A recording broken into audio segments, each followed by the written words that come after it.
did he do this? I'm going to go to sleep thinking, what he did to me that day. And I'm going to go wake up the next day and the next. And subhanAllah, all the while, mashallah, you're enjoying your life. And I'm the one who is suffering. Subhanallah. Allah tells us in the Quran to do what? Forgive. فَمَنْ عَفَى وَأَصْلَحَ فَأَجْرُهُ عَلَى اللَّهِ. Go ahead and forgive.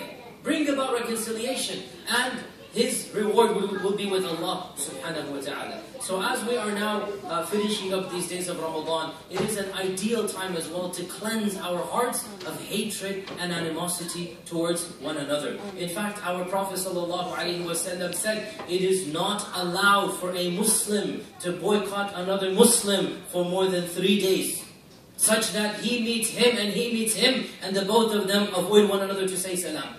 This is haram in the eyes of the Sharia. It is haram in the eyes of Allah subhanahu wa ta'ala. And our Prophet ﷺ said, وَخَيْرُهُمَا, the better of the two is who?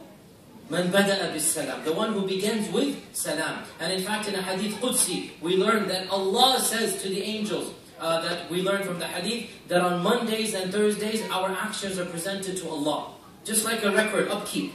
And Allah says to the angels, that those two who are fighting one another, pause their actions. I don't want to see them. Nothing will be reported to me until they reconcile to one another. So this is a very dire warning that we had better have clean hearts towards our brethren. Otherwise it is possible that our deeds are not presented to Allah. And we should also be aware that there is a minimal, and we thank Allah for this minimal. And that minimal is what? We say salam to one another. That's the minimal. It's impossible to have completely 100% angelic hearts. That's not possible. Wallah, subhanAllah, I want to give you a short khatira, but things keep on coming in my mind. Beautiful story. I know you're going to love this one. Beautiful story. Hadith is in Bukhari. The Prophet ﷺ was sitting with the Sahaba, and he suggested we should send a delegation to visit one of the major tribes is coming. Which tribe is it? The tribe of Juwaydiya. The name of the tribe of Juwaydiya. The wife of the Prophet. The Banu Haritha, subhanAllah. The Banu Haritha were coming, okay? So the Banu Haritha were coming, and so he said, who should we send to meet them, like delegation? Who's the person? So Abu Bakr suggested, Fulan, send so-and-so. Umar said, no, Ya Rasulullah, I think so-and-so is better. Now, our tasawwur of Abu Bakr and Umar is that they're both, mashallah, tabarakallah, angels. They're as angels as possible, but they're still human. As soon as Umar suggested another name, Abu Bakr as-Siddiq, the greatest Sahabi ever, he turns to Umar and he says, Wallahi, O Umar, you only want it to be different and show something else to the Prophet. You know how it happens. You know how every one of us has been in a meeting, right? All of you raising your hand, every one of us has been in that type of gathering, right? Where we come with one bright idea, and then somebody brings another idea, and we think, come on, why would you do that now, man? I just came with the best I had, and now you come and do this. Abu Bakr as-Siddiq turns to Umar al-Khattab, and he said, Wallahi ma arabta illa khilaf.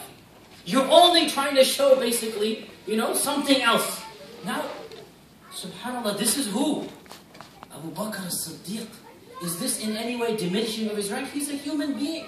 He didn't do anything haram, he didn't. But he's a human being. Radiallahu ta'ala anhu. And Umar ibn al-Khattab said, no, it wasn't because I wanted to be different. I wanted to, just have another person in mind I thought was better. And they began debating one another in the gathering of the Prophet ﷺ. And some of the ulama say that was when Allah revealed Surah Al-Hujurat. يَا أَيُّهَا الَّذِينَ آمَنُوا لَا تَرْفَعُوا أَصْوَاتَكُمْ فَوْقَ صَوْتِ النَّبِيِّ. Stop raising your voices in front of the Prophet ﷺ. Have some manners and adab in front of the Prophet ﷺ. The point being, even Abu Bakr as-Siddiq and Umar ibn al-Khattab, and they are the best human beings. You know what? They're also human beings.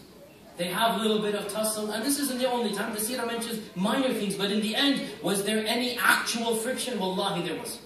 Wallahi, there wasn't. So from this we learn what? You know what? A bad word, of something, it happens. Life goes on. Just turn the other cheek, forgive and forget. Clean your heart. The most important thing, keep your heart free of hatred. And you don't get along with everybody. That's the reality. But as long as there's salam, as long as you're not going to bed and waking up thinking of the other, because then you're the loser, not him.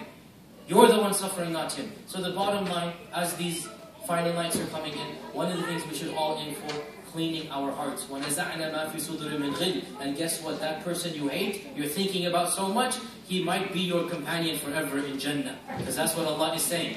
وَنَزَعْنَا مَا فِي صُدُورٍ مِّنْ غِلٍّ إِخْوَانًا عَلَى سُرُرٍ مُتَقَابِلِينَ. That very person, inshallah. May Allah make us ikhwan in Jannah, inshallah. Jazakumullah khair. Assalamu alaikum.